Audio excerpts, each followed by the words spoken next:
마가복음 14장 43절에서 65절까지입니다. 이게 본문이 굉장히 길어서요. 함께 그냥 봉독하겠습니다. 예수께서 말씀하실 때 곧 12 중에 하나인 유다가 왔는데 대제사장들과 서기관들과 장로들에게서 파송된 무리가 검과 몽치를 가지고 그와 함께 하였더라.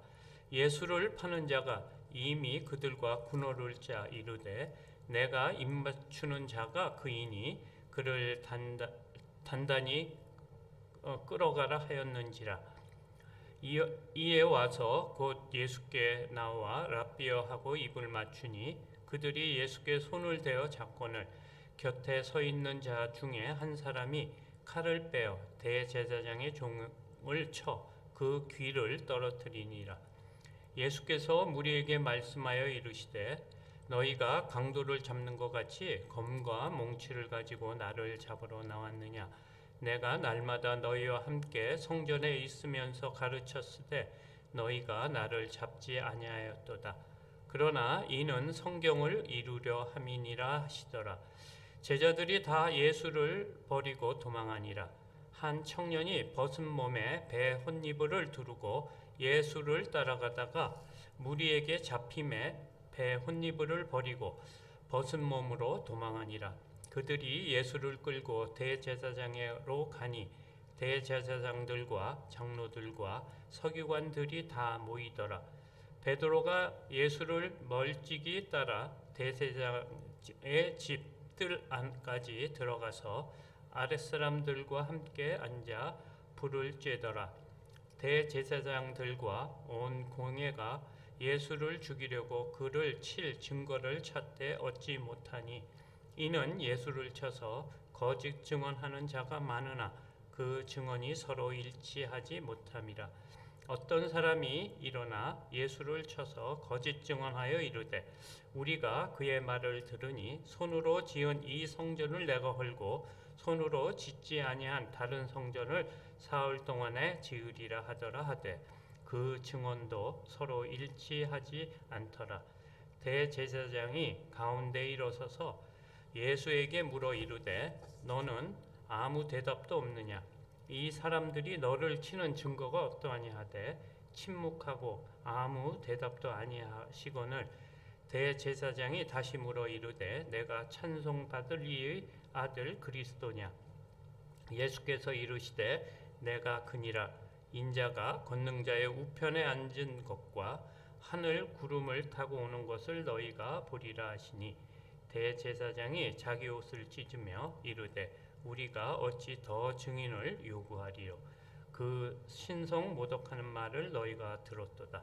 너희는 어떻게 생각하느냐 하니 그들이 다 예수를 사형에 해당한 자로 정죄하고 어떤 사람은 그에게 침을 뱉으며 그의 얼굴을 가리고 주먹으로 치며 이르되 선지자 노릇을 하라 하고 하인들은 손바닥으로 치더라. 아멘.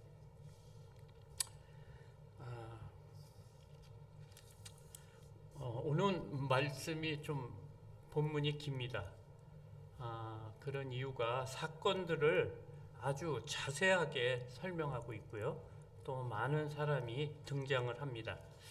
마가복음의 특징은 내용이 간략하게 또 설명을 하고요. 또 빠르게 진행하는데 오늘 본문은 마치 빠른 경기를 보다가 중요한 부분에 느린 동작을 보여주는 것처럼 이렇게 오늘 자세히 설명하고 있습니다. 본문이 있기 전 예수님께서는 유월절 만찬을 드시고 제자들과 함께 겟셋마네 동산에 가셨습니다. 그리고 베드로, 요한, 야고보만 따로 데리고 기도하러 가시면서 예수님의 심경을 토로하십니다. 34절과 38절 두 절을 한번 보겠습니다.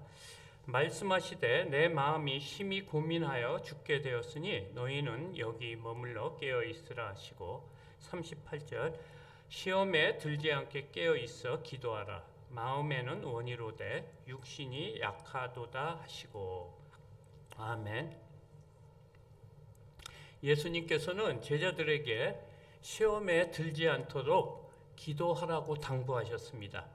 그런데 육신이 약한 제자들은 잠시도 깨어있지 못하고 기도도 못했습니다.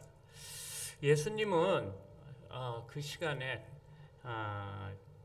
땀방울이 핏방울이 될 정도로 기도를 하셨다고 합니다. 그리고 오늘 본문이 시작됩니다. 오늘 본문은 길지만 두 단락으로 볼 수 있습니다. 첫 번째는 43절에서 52절까지이고요. 그 다음에 53절에서 마지막 절 65절까지입니다. 그래서 첫 단락은 예수님이 체포당하시는 장면이고요. 두 번째 단락은 대제사장에게 신문을 받는 과정입니다. 사실 이 본문은 내용상 이렇게 어렵지도 않고 쉽게 다 아는 내용이라서 오늘은 제가 이 내용 중에 예수님을 두고 여러 사건이 벌어지면서 그 주위에 있는 사람들을 한번 살펴보고자 합니다. 그래서 첫 단락에 등장하는 인물은 가룟 유다, 그리고 가룟 유다하고 함께 온 무리들, 그 다음에 예수님의 제자, 그리고 홑 이불을 두른 청년이 나옵니다. 근데 이 사람들을 이렇게 분류를 해보면 세 가지 분류의 사람으로 나눌 수가 있습니다. 첫 번째, 가룟 유다 같은 사람, 가룟 유다입니다. 가룟 유다는 대제사장들과 서기관들, 장로들에게 이미 돈을 받고 예수를 판 사람입니다. 그리고 오늘은 가룟 유다의 할 일이 뭐냐면 함께 온 무리에게 예수님이 누군가를 가르쳐주는 일을 하고 있어요. 44절과 45절입니다. 예수를 파는 자가 이미 그들과 군호를 짜 이르되 내가 입 맞추는 자가 그이니 그를 잡아 단단히 끌어가라 하였는지라. 이에 와서 곧 예수께 나와 랍비여 하고 입을 맞추니. 아멘. 유다는 아주 사랑하는 사람에게 하는 그 동작인 입맞춤으로 예수님을 알리는 신호를 삼았습니다. 그러니까 마치 향유 옥합을 깬 여인같이럼 아주 감동적인 작전을 짠 것 같습니다. 우리는 보통 인사를 하는데든지 또 다른 방법으로 그 사람을 알리는 방법이 있는데 유다는 굳이 입맞춤으로 해서 예수님을 이렇게 알려주는 역할을 그런 방법으로 예수님을 알려주니 예수님은 우리의 심중을 다 아는 분 아닙니까? 그런 유다를 보면서 어떤 심정이었을까 이렇게 생각이 들고요. 또 하나는 여기 보니까 유다가 예수를 잡아서 단단히 끌고 가라 이렇게 말을 하는 게 있어요. 그러니까 보통은 단단히라는 말은 주님을 굳게 잡을 때 쓰는 낱말입니다. 단어입니다. 그런데 예수님과 3년 동안 함께 지낸 제자가 예수님을 잡고 갈 때 단단히라는 그런 단어까지 쓰면서 또 예수님 앞에는 입맞춤을 하고 굉장히 외식의 극치를 보여주고 있는 것 같습니다. 두 번째는 검과 뭉치를 들고 온 무리들입니다. 이들은 아무것도 모르고 대제사장들과 서기관과 장로들이 명령하는 지시를 따라온 무리들입니다. 그러니까 그 당시 예수님이 굉장히 유명했거든요. 근데 그런 유명한 예수님도 모르는, 그러니까 뭐라 그럴까요? 관심이 없는 거예요. 자기가 예수님을 왜 잡아야 되는 거고 이 땅에 살면서 무엇이 옳고 그런지 모르고 그냥 자기 사랑, 자기 맡은 일만 그냥 꾸준히 하는 그런 사람입니다. 세 번째 인물은 예수님의 제자들입니다. 이들은 예수님과 3년 동안 함께 지내면서 많은 가르침을 받았습니다. 그리고 전도도 하고요. 병 고치는 능력도 받아갖고 병도 고치고, 그리고 그 옆에서 예수님의 이적과 기적도 보았고, 또 예수님께서 3번이나 예수님의 죽음에 대해서 그런 말씀도 들은 사람입니다. 그리고 방금까지 예수님께 이런 다짐도 했습니다. 31절입니다. 베드로가 힘있게 말하되 내가 주와 함께 죽을지언정 주를 부인하지 않겠나이다 하고 모든 제자도 이와 같이 말하느니라.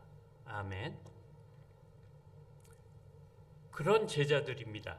그런데 제자들은 어떤 행동을 합니까? 47절입니다. 곁에 서 있는 자 중에 한 사람이 칼을 빼어 대제사장의 종을 쳐 그 귀를 떨어뜨리니. 아멘. 제자 중 한 사람이 아마 베드로라고 다른 복음서에서는 말하고 있는데요. 칼을 빼가지고 그 종을 쳤는데 귀가 떨어졌다고 합니다. 그러니까 예수님을 보호하려고 그랬던 것 같은데, 예수님께서는 그런 베드로에게 이런 말을 했습니다. 칼을 쓰는 자는 칼로 망한다 하면서 꾸짖었습니다. 그러니까 예수님이 마치 힘이 없어서 잡히는 줄 알고 있는 것 같은 생각이 듭니다. 그리고 나머지 제자들은 또 어떻게 합니까? 50절입니다. 제자들이 다 예수를 버리고 도망하니라. 아멘. 예수님 앞에서는 다짐도 하고 막 그랬습니다. 그래 예수님과 함께 죽을 수 있다고 그런 말도 했는데, 그때 당시는 아마 그럴 마음이 들었을 것 같습니다. 그런데 현실 앞에 서니까 두려워서 모두 도망친 것입니다. 평안할 때는 우리가 어떤 말도 할 수 있습니다. 근데 산상수훈에서는 예수님께서 맹세나 다짐을 하지 말라고 그랬어요. 그 이유는 우리의 어떤 삶이나 이런 게 하나님의 소관에 들었다는 거예요. 그리고 특히 이런 순교 같은 거는 하나님이 허락하지 않으면 못하는 겁니다. 그래서 맹세나 다짐을 하지 말라고 그랬고요. 또 이런 비슷한 사람이 나옵니다. 51절, 52절입니다.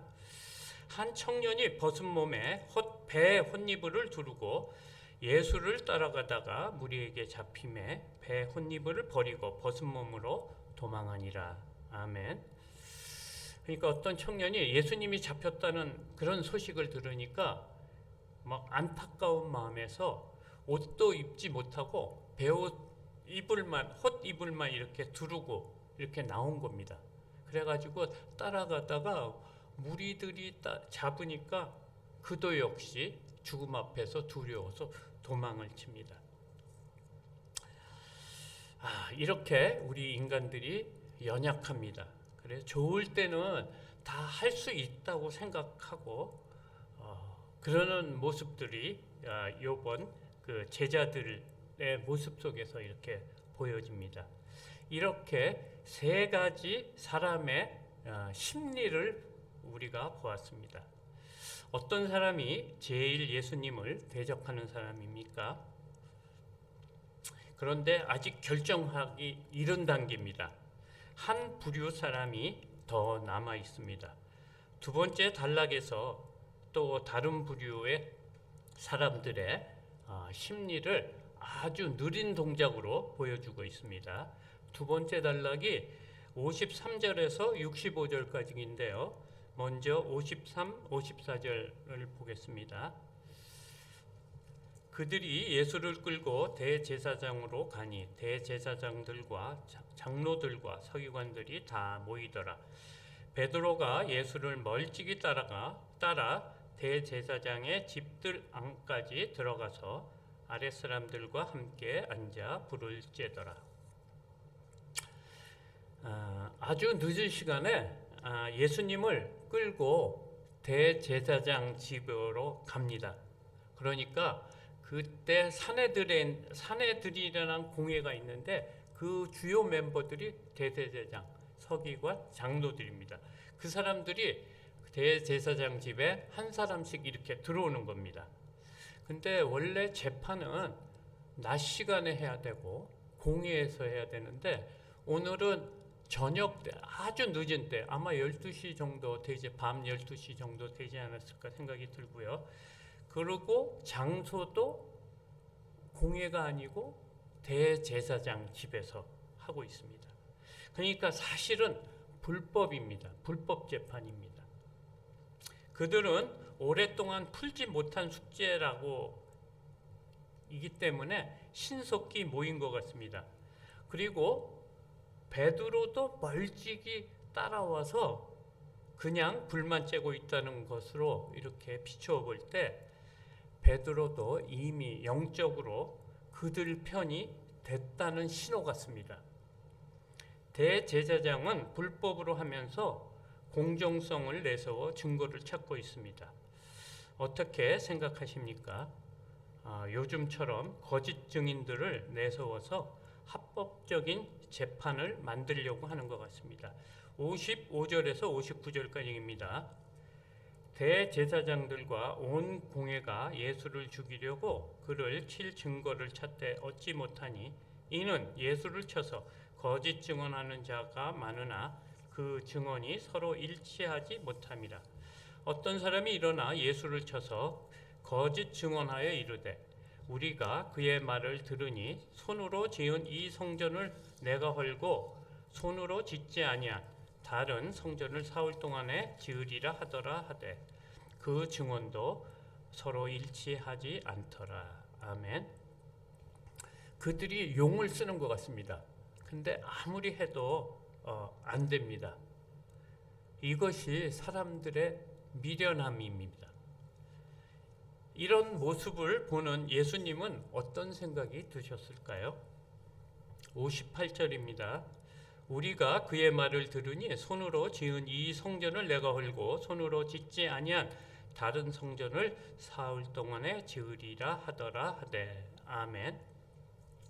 사실 이 말씀은 예수님이 말씀하셨어요. 근데 이 말씀은 예수님이 죽으신 후 부활이란 그런 의미로 말씀하신 것입니다. 그런데 대제사장과 모인 군정들은 모두 한편이 되어 증거를 찾겠다고 막 정말 여러 가지로 하는 모습을 보니 그들의 비굴함을 보여주고 있는 것 같습니다. 주로 우기는 사람들의 특징이 무엇입니까? 목소리를 크게 합니다. 심령을 보시는 예수님 앞에서 대제사장이란 그들이 이렇게 하고 있으니 정말 예수님이 정말 요즘 말처럼 돌아가실 것 같습니다. 60절에서 65절입니다. 대제사장이 가운데 일어서서 예수에게 물어 이르되 너는 아무 대답도 없느냐? 이 사람들이 너를 치는 증거가 어떠하냐 하되 침묵하고 아무 대답도 아니하시거늘 대제사장이 다시 물어 이르되 내가 찬송받을 이의 아들 그리스도냐? 예수께서 이르시되 내가 그니라. 인자가 권능자의 우편에 앉은 것과 하늘 구름을 타고 오는 것을 너희가 보리라 하시니 대제사장이 자기 옷을 찢으며 이르되 우리가 어찌 더 증인을 요구하리요? 그 신성 모독하는 말을 너희가 들었도다. 너희는 어떻게 생각하느냐 하니 그들이 다 예수를 사형에 해당한 자로 정죄하고 어떤 사람은 그에게 침을 뱉으며 그의 얼굴을 가리고 주먹을 치며 그리 이르되 선지자 노릇을 하라 하고 하인들은 손바닥으로 치더라. 아멘. 정말 어려운 광경인 것 같습니다. 대제사장이 자기 뜻대로 되지 않으니까 광분하기 시작합니다. 그러자 예수님께서는 침묵을 깨고 말씀하십니다. 내가 너희를 구원할 메시아다. 내가 다시 올 재림주다. 라고 말씀하십니다. 불쌍한 영혼들에게 깨달으라고 말씀하셨습니다. 그런데 대제사장은 옷을 찢으며, 그러니까 다른 사람이 보통은 옷을 찢을 때는 회개의 의미를 갖고 있습니다. 그러니까 다른 사람이 회개하는 줄 알고 있는데 그게 아니고 죽일 증거를 찾았다고 합니다. 그래서 옷을 막 찢은 거예요. 그래서 더 이상 증거가 필요 없다는 것입니다. 예수님이 메시아, 재림주라고 했다고 신성 모독죄로 증거를 잡았다는 것입니다. 영적으로 둔하니 모르는 것이 당연하다고 하지만 이런 경우가 사람에게는 최악의 경우입니다. 그래서 아무것도 모르니 침도 뱉고 주먹으로 예수님을 치고 하인들까지 손바닥으로 예수님을 칩니다. 이것이 네 번째 사람들의 모습입니다. 마치 현미경으로 속을 이렇게 들여다보는 것처럼 그들의 심리를 자세히 보여주고 있습니다. 어떤 기분이 드십니까? 마치 막장 드라마에 나오는 사람들 같지 않은가요? 오늘 본문은 네 종류의 사람들을 소개하고 있습니다. 가룟 유다, 칼과 몽치를 들고 온 무리, 또 예수님의 제자들, 그 다음에 대제사장들과 무리들입니다. 오늘 본문을 보면 중첩되는 사건이 떠오릅니다. 그게 바로 예수님의 길을 예비한 세례 요한의 죽음입니다.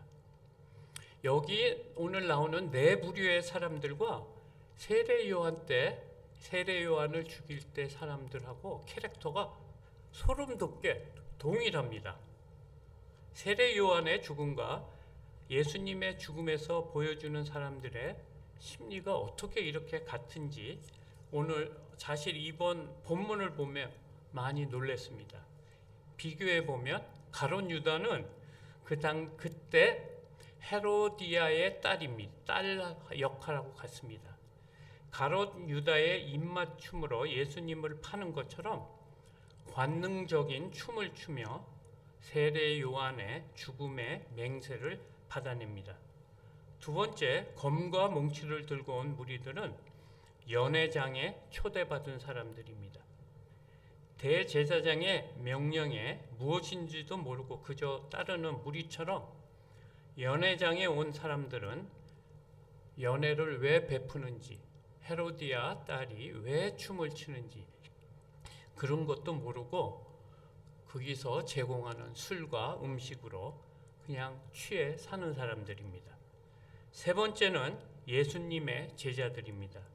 그 역할은 바로 헤롯 왕입니다. 헤롯 왕은 세례 요한이 의인이고 거룩한 사람인지 알고 있고 그의 말을 믿고 그 말을 굉장히 두려워했지만 자신의 유익 앞에서는 두려워하며 예수님을 버리는 제자들처럼 세례 요한을 죽이는데 버립니다. 마지막으로 대제사장의 역할은 헤로디아입니다. 헤로디아는 끝까지 원수로 여기며 오랫동안 죽일 모든 계획을 세웁니다. 그래서 제사장이 예수님을 죽이는 것처럼 세례 요한을 죽입니다. 49절입니다. 내가 날마다 너희와 함께 성전에 있으면서 가르쳤으되 너희가 나를 잡지 아니하였도다. 그러나 이는 성경을 이루려 함이니라 하시더라. 아멘. 이 모든 일이 역설적으로요, 하나님께서 만드신 계획이라고 합니다.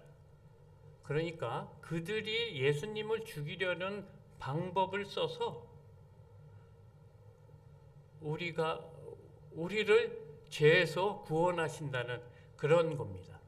그러니까 그들이 죽이려는 그런 방법을 써서 죄악 속에 있는 우리들을 구원하는 방법으로 사용하셨다는 것입니다. 하나님의 지혜가 얼마나 놀랍지 않습니까? 말씀을 마무리하고자 합니다. 본문에서 등장하는 네 부류의 사람들이 어떻습니까? 가롯 유다만 예수님을 죽인 사람입니까? 아니면 대제사장들입니까? 아닙니다. 네 부류 사람 모두 한 마음으로 주님을 죽였습니다. 오늘 본문은 어느 누구도 예수의 편이 없었다는 것을 말하고 있습니다. 주님께 냉수 한 그릇이라도 주려는 사람이 한 사람도 없었다는 것입니다. 모두 자기 사랑에 빠져 검과 몽치를 들고 살면서 주님을 위한다고 한다는 것입니다. 14장 앞부분에 예수님이 칭찬한 한 여인이 나옵니다. 제자들의 꾸짖음에도 주님의 죽음을 준비한 여인입니다. 그녀는 자기의 전 재산처럼 주님을 사랑한 사람입니다. 1년치나 되는 비싼 향유 옥합을 드렸다고 칭찬하는 것입니까?